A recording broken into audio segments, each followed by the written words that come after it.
kisah Nabi Ibrahim dan Nabi Ismail alaihissalam. Selamat menyaksikan teman-teman.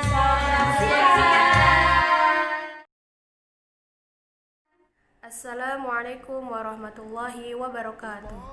Nabi Ibrahim alaihissalam dan Nabi Ismail alaihissalam. Nabi Ibrahim mempunyai dua istri. Istri pertama yaitu Siti Sarah dan istri kedua yaitu Siti Hajar. Sarah melahirkan seorang anak laki-laki bernama Ishak.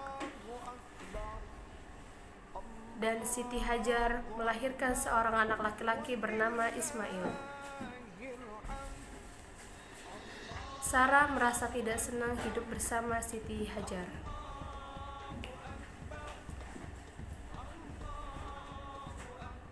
Wahai suamiku, tidak senang hidup dengan Siti Hajar.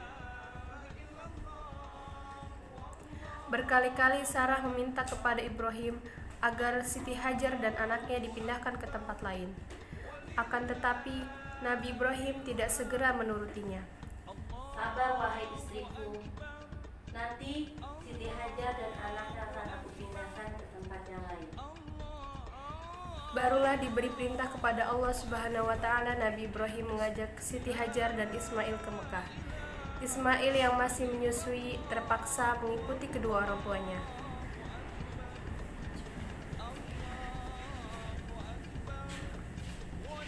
Menempuh perjalanannya yang begitu sangat jauh dan melelahkan, Siti Hajar dan Ismail ditempatkan di daerah padang pasir yang tandus, sunyi dan terik matahari yang menyengatkan kulit. Setelah beberapa tahun, Nabi Ibrahim meninggalkan anak dan istrinya. Ia pun merasa rindu. Beberapa kali ia mengirim utusannya. Wahai utusan, lihat keadaan istri dan anakku di kota Mekah. Bagaimana keadaannya? Siap, Nabi Ibrahim.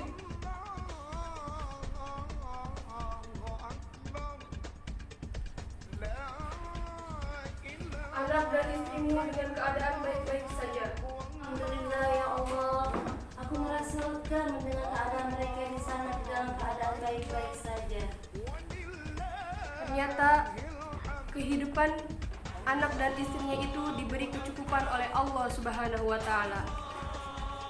Hajar dan Ismail sebagai pemilik di Mekah karena mereka berdualah yang pertama kali ditempatkan tinggal di sana. Demikianlah Nabi Ibrahim tidak dapat menahan kerinduannya. Ia pun berangkat ke Mekah dan bertemu dengan Siti Hajar. Anak dan istrinya itu sedang mengembala ternaknya yang cukup banyak. Assalamualaikum. Waalaikumsalam. Bagaimana kabar kalian semuanya? Alhamdulillah. Wahai Ismail, anakku kau sudah besar sekali nak. Ya.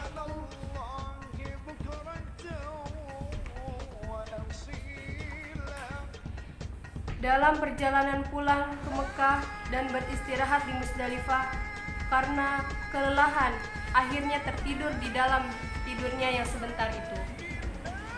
Nabi Ibrahim mendapat wahyu dalam mimpinya.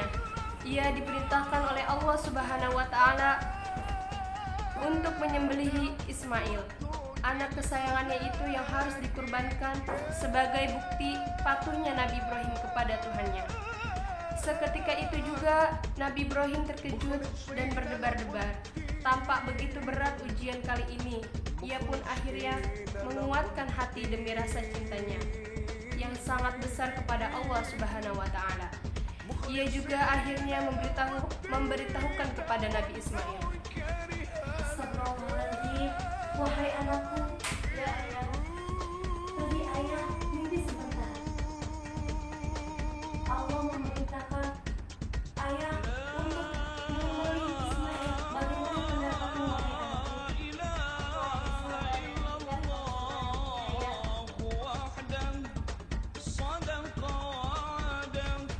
Dikisahkan iblis, Ismail pun menghalangi perintah Allah kepada Nabi Ibrahim. Berkali-kali dan pedang tajam pun sudah dipersiapkan ketika pedang berada di leher Ismail. Wahai Ibrahim, janganlah kau menyembelih anakmu, Ibrahim. Jangan Allah. Bismillahirrahmanirrahim. Bismillahirrahmanirrahim. Bismillahirrahmanirrahim. Tiba-tiba tubuh Ismail diganti dengan seekor kambing yang gemuk oleh malaikat Jibril. Bismillahirrahmanirrahim. Allahu Akbar. Dengan demikian, selamatlah Ismail dalam penyembelihan. Allah Subhanahu wa taala berfirman, "Hai Ibrahim, kau sudah melaksanakan perintahku dengan ikhlas. Sebagai gantinya, aku berikan binatang ternak untuk disembelih. Ini adalah cobaan besar kepadamu." Peristiwa itu terjadi pada tanggal 10 Zulhijjah di Mina dan sampai sekarang dirayakan oleh umat Islam sebagai hari raya Idul Fitri. Sekian cerita dari kisah Nabi Ismail dan Ibrahim alaihissalam. Semoga teman-teman semua bisa mendapatkan hikmahnya dari cerita ini. Wassalamualaikum warahmatullahi wabarakatuh.